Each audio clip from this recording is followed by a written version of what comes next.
Bonjour à tous et bienvenue dans cette nouvelle vidéo. De mon côté, je bois un matcha latte bien frais parce qu'il fait encore très chaud dehors. Alors du coup, attrape ta meilleure boisson et aujourd'hui on parle pile à lire. Avec quelques copains du serveur de Cornelius, on a décidé de se faire un challenge un peu automnal dans la saison, qui ne soit pas le Pumpkin Autumn Challenge, s'organisant en fait un mois Dark Academia pour le mois d'octobre et un mois gothique pour le mois de novembre. Donc voilà, je vais vous parler un petit peu de ma pile à lire et puis je vais essayer de vous tenir un peu au courant de ce challenge. Tout d'abord sur YouTube, avec sans doute une vidéo début novembre et une vidéo fin novembre, début décembre. Et peut-être aussi éventuellement un petit peu sur Instagram, en vous tenant au courant de mes lectures, comment ça avance, tout ça, tout ça. J'essaie de construire le plus possible cette pile à lire sur les livres que j'avais chez moi, mais évidemment, j'ai pas pu m'en empêcher d'en rajouter quelques-uns que je n'avais pas et que je vais potentiellement acheter. Comme c'est un challenge qui se déroule sur un temps très court, j'ai quand même créé des grosses piles à lire, mais du coup, ça s'ajustera, voilà, en fonction de mon taux de lecture, comment ça se passe, tout ça, tout ça. Et il y a aussi certains bouquins que je vais acheter dans un cadre un petit peu particulier, c'est-à-dire que je pars en voyage en Écosse fin octobre, début novembre, et comme je sais jamais quoi ramener comme souvenir de voyage, je ramène hyper souvent des bouquins. Et du coup, il y a de fortes chances que je craque là-bas.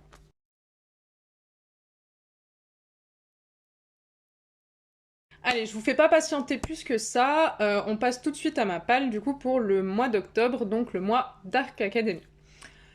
Donc là, j'avais quand même pas grand chose dans ma bibliothèque, donc j'ai pris un petit peu ce que j'avais, à commencer par Éducation meurtrière de Naomi Novik, que j'ai acheté un petit peu par hasard, comme ça en librairie. J'ai vu la couverture.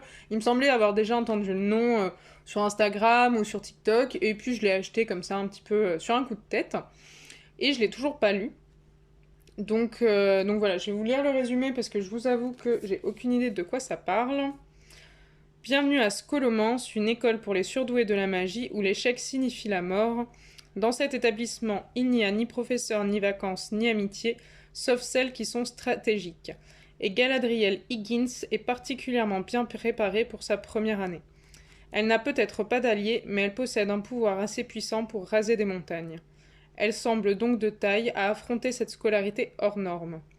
Le problème, sa magie pourrait aussi tuer tous les autres élèves. Voilà. Donc, perso, ça me tente pas mal. Voilà, j'aime beaucoup les tropes qui se passent dans des écoles, ce genre de choses. Là, en plus, on a de la magie et une meuf un peu badass. Moi, il m'en faut pas plus pour m'attirer, pour me donner envie. Donc voilà, j'espère que cette lecture me plaira, on verra ça. En deuxième lieu, j'ai décidé de lire Le Chien des Baskerville de Arthur Conan Doyle. Déjà parce que je pense que c'est mon épisode préféré de la série Sherlock, ou en tout cas un de mes épisodes préférés de la série Sherlock, et que du coup j'ai vraiment envie de découvrir ce récit par la plume par la plume originale de Arthur Conan Doyle. Le seul souci, c'est que je suis presque quasiment sûre de l'avoir déjà lu, je m'en suis rendu compte en préparant un petit peu la vidéo. Donc on verra ce qui se passe. Si ça se trouve, j'hallucine et je l'ai jamais lu. Dans ce cas-là, tout ira bien. Et si ça se trouve, je l'ai déjà lu. Et dans ce cas-là, j'attaquerai avec un autre bouquin. Clairement craqué. Il y a tout d'abord Hellbent. Je crois que c'est Jusqu'en Enfer, la traduction. Qui est du coup le tome 2 de la 9e maison de Leigh Bardugo. Qu'on va normalement du coup lire en plus en lecture commune au tout début du mois d'octobre. Avec du coup les copains qui participent aussi au challenge. J'avoue que j'ai aucune idée de ce qui s'y passe. Le tome 1 réinventait pas la roue au niveau de l'intrigue, mais j'ai beaucoup aimé l'univers un petit peu clos dans l'université, le personnage principal, un petit peu toutes les intrigues qui se tissent autour d'elle. Donc j'ai quand même hyper envie de découvrir ce tome 2 et de voir un petit peu ce qu'il peut nous proposer. Donc je pense que déjà, je vais directement craquer pour celui-là, c'est assez clair. On verra, mais je pense très clairement que je vais me l'offrir. Surtout que c'est quand même... J'avais lu le tome 1 dans le cadre des lectures communes du serveur de Cornelius, donc c'est aussi chouette de pouvoir lire le tome 2 en lecture commune avec les copains. Pour le deuxième ouvrage que je suis vraiment quasiment certaine de m'offrir, c'est A Secret History de Donna Tartt. Oui, le fameux enfin. que je n'ai toujours pas lu, que je vois passer depuis des mois et des mois et des mois, voire peut-être même des années sur les réseaux et qui me tente de plus en plus. Donc très clairement, je me suis absolument pas spoilée sur ce qui s'y passe, j'ai aucune idée de ce qui s'y passe. Et je pense que c'est un ouvrage que je lirai en VO. J'ai aucune idée de si j'ai le niveau ou pas, mais j'ai cru comprendre que la traduction était pas excellente. Et en plus de ça, je me dis que bah, justement, ça peut être un chouette ouvrage à m'offrir quand je serai en Écosse et du coup à ramener en France avec moi. Donc on verra ça, mais je pense très clairement que si je dois revenir avec un livre dans mes valises, ce sera celui-là. Voilà. J'ai d'autres ouvrages en tête, mais je pense vous en parler un petit peu plus au fur et à mesure du mois, si jamais je me retrouve à les lire. Comme pour l'instant, quand même, j'ai déjà au moins 4 ouvrages en tête, et que je trouve que c'est déjà pas mal parce que c'est pas des petits livres. Et ben voilà, je préfère vous en parler au fur et à mesure.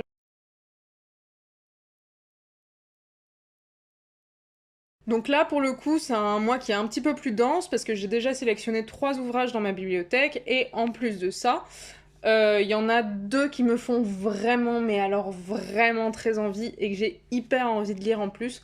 Donc on en est à 5 livres, ce qui voilà, fait quand même un truc un peu cossu. Donc on verra ce que ça donne.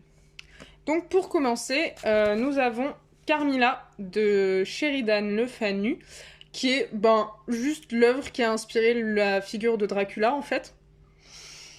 Donc je pense que pour le mois du gothique, ça passe parfaitement. Je l'ai ici dans une édition un petit peu datée, donc j'ai un peu peur de la traduction. J'aurais vraiment eu envie de me l'offrir dans l'édition de chez Babel, parce que pour moi c'est eux qui ont les meilleurs traducteurs en matière de littérature classique.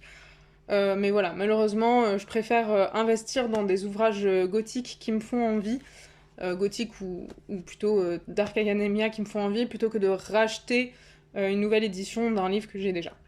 Donc voilà, au niveau du résumé, eh ben, on nous en dit pas grand-chose, parce que là, pour le coup, ce qui est écrit à l'arrière de mon ouvrage, c'est l'Irlandais Joseph Sheridan Le Fanu, qui redoutait les interventions du surnaturel au point de passer la fin de sa vie dans la réclusion, est l'un des maîtres du fantastique du XIXe siècle.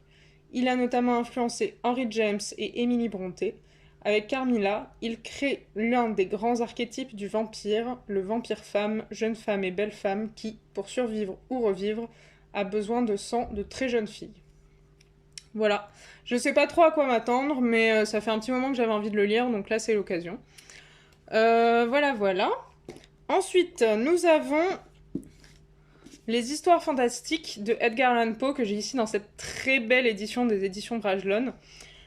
C'est un ouvrage que j'ai déjà commencé, voilà, comme on peut voir, je suis quand même presque à la fin. En fait, c'était mon livre de chevet, je lisais une nouvelle ou quelques pages un peu tous les soirs avant d'aller dormir. Et j'ai arrêté spécialement pour pouvoir le finir pendant le mois de novembre. Donc voilà. De découvrir vraiment les nouvelles de Poe et de pouvoir un petit peu mieux comprendre et déceler toutes les références qui sont faites dans la pop culture. J'avoue qu'en matière d'horreur, il est souvent mis sur le même niveau avec Lovecraft et j'avoue préférer ou être, disons, plus touché par l'œuvre de Lovecraft. Mais je passe quand même un excellent moment de lecture et puis voilà. La traduction est très belle, c'est la traduction de... Pour la plupart, c'est la traduction de Baudelaire. Ce qui fait un petit plus quand même, voilà, on va se l'avouer. Donc j'ai hâte de le finir et de pouvoir vous en parler un petit peu plus amplement dans une prochaine vidéo. Et en troisième lecture que j'ai pioché dans ma bibliothèque, j'ai le fameux Mexican Gothic, voilà, que j'ai en édition poche, que j'ai acheté un petit peu par hasard aussi, comme l'éducation meurtrière, sans trop savoir à quoi m'attendre, donc je peux pas vous en parler plus que ça, donc je vais plutôt vous lire le résumé. Il se passe quelque chose au manoir ancien où la cousine de Noémie réside depuis son récent mariage. Sa lettre parle d'empoisonnement, de visions et d'entités qui la tourmentent. Avec ses robes 50s et son rouge à lèvres, Noémie ne semble pas à sa place dans cette demeure isolée de la campagne mexicaine, mais elle ne se laisse pas impressionner par l'époux de sa cousine, aussi troublant qu'hostile, ou le patriarche familial, fasciné par la jeune invitée. ou la maison elle-même qui suscite des rêves de meurtre et de cérémonies impies. Noémie va découvrir son effrayante histoire de violence et de folie. Voilà. Je vous avoue que ça donne quand même très envie. Voilà. Un personnage féminin central. Ça se passe au Mexique, donc c'est des œuvres qu'on a... Enfin, c'est des endroits qu'on n'a pas trop l'habitude de découvrir, je trouve, dans la littérature, surtout la littérature gothique. Et une histoire de manoir hanté, moi j'adore. Franchement, ça me vend du rêve. Je pense que je commencerai peut-être le mois de novembre avec celui-là en fonction de comment s'est passé mon mois d'octobre. Voilà, voilà. Et pour les achats, enfin, il y a tout d'abord Le Roi en jaune, qui est donc un recueil de nouvelles que j'ai toujours eu très très envie de découvrir, bah voilà, notamment par rapport à ma passion pour Lovecraft, mais dans lequel j'ai jamais trop osé me lancer parce que, ben, on va quand même pas se le cacher, je pense que c'est quand même une œuvre qui est assez dense, qui recèle plein de secrets, plein de mystères, euh, et je pense dont j'avais un petit peu peur. Donc voilà. Je vous avoue que la vidéo de la chaîne New Providence sur la figure d'Astur qui est sortie là dernièrement, que je vous mettrai dans le i quelque part ou en description pour que vous puissiez aller la regarder vous aussi, m'a vraiment remotivé et redonné envie de découvrir cette œuvre. Voilà, n'hésitez pas à aller la regarder si vous aussi c'est une œuvre qui vous intéresse ou si vous l'avez déjà lue ou si vous vous intéressez à la figure d'Astur. De manière générale, je trouve que toutes les vidéos de cette chaîne sont d'excellente qualité, c'est toujours très fouillé, très travaillé. Donc voilà, n'hésitez pas à aller vous perdre un petit peu dans ces méandres, je suis sûre que vous allez y trouver votre bonheur. Au niveau de la deuxième lecture que j'aimerais vraiment acheter et faire, il s'agit donc de Maison hantée ou The Haunting of Hill House de Shirley Jackson. Je vous avoue qu'elle m'intéresse pour deux raisons toutes bêtes, qui sont que The Haunting of Hill House fait partie d'une de mes séries favorites, mais aussi grâce à la vidéo de Margarito, qui est sortie dernièrement, et où justement elle parle de cet ouvrage.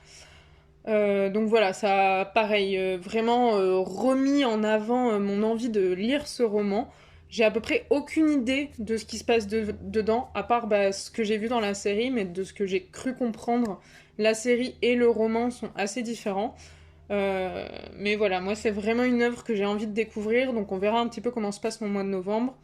Mais je pense très sincèrement me l'offrir à un moment donné. Si c'est pas au mois de novembre, ça sera plus tard. Mais je pense que c'est vraiment une lecture qu'il va falloir que je fasse à un moment donné. Donc voilà, c'est tout pour moi parce que je pense que c'est déjà pas mal et j'ai déjà bien parlé. J'ai vraiment hyper hâte de me lancer dans ce challenge avec les copains. Je vous avoue que j'avais déjà essayé de faire le Pumpkin Autumn Challenge il y a quelques années et au final, ça m'avait pas transcendé plus que ça. Enfin, je manquais un petit peu de contact avec les gens et tout. Et là, le fait de faire ces 2 mois avec voilà, quelques copains et tout, ça me motive vachement à lire tous ces bouquins.